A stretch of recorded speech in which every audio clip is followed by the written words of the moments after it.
Bonjour à tous, dans cette nouvelle vidéo je vais vous montrer comment réparer la tirette quand elle ne fonctionne pas comme là. Voilà, donc on va tout de suite procéder au démontage de la tirette.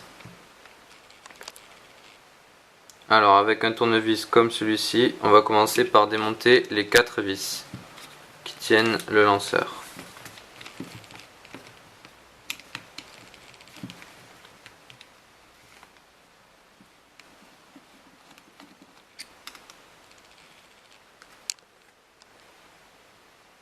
Voilà, donc on les retire.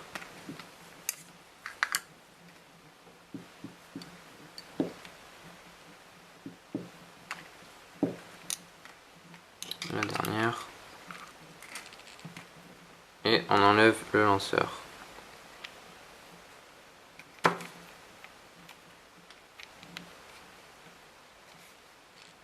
On pose les 4 vis dans un pot à part.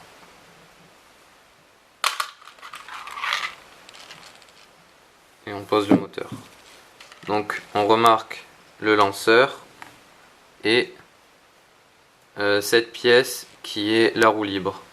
Donc moi elle s'est détachée automatiquement, mais vous pouvez la détacher avec une pince très léger, enfin tirer très légèrement pour ne pas abîmer cette pièce, la roue libre. Voilà, on va tout de suite la nettoyer parce que c'est ce qui entraîne le mauvais démarrage du moteur. Pour cela, il vous faut du WD-40, comme ça, et on va asperger la roue libre. Voilà, on la nettoie.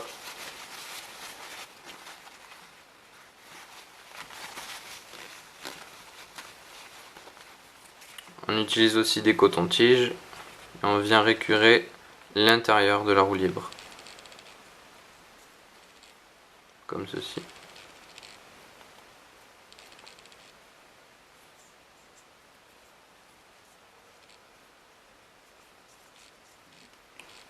On sèche bien le tout.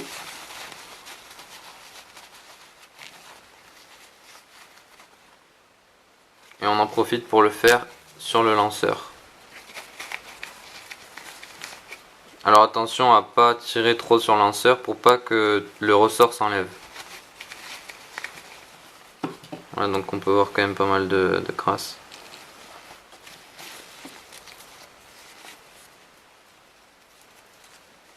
Une fois que c'est fait, on va repositionner la roue libre sur le lanceur.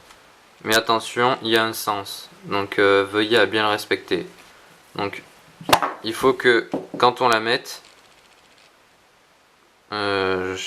comme ceci,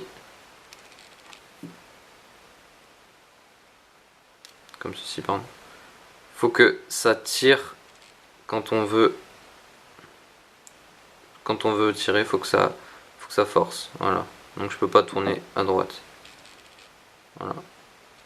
Donc on va juste faire attention à bien remettre cette roue libre dans le lanceur.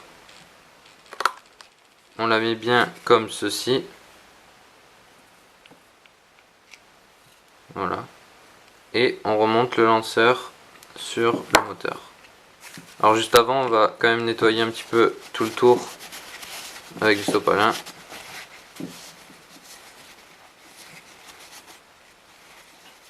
Voilà. Et on remonte.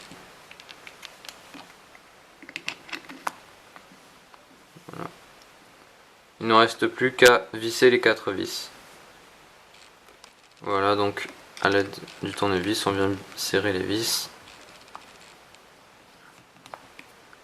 Et les serrer en croix, donc c'est-à-dire en haut et en bas.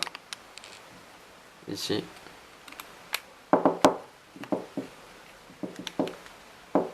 En haut à droite et en bas à gauche.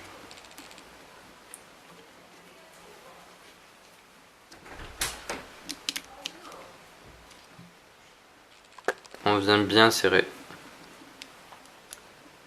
Voilà. Une fois que c'est fait, on peut constater l'efficacité. Voilà, donc ça tire bien, ça entraîne bien le moteur. Voilà, on a juste à repositionner le moteur sur le châssis et c'est prêt pour rouler. Je vous dis à bientôt pour une nouvelle vidéo.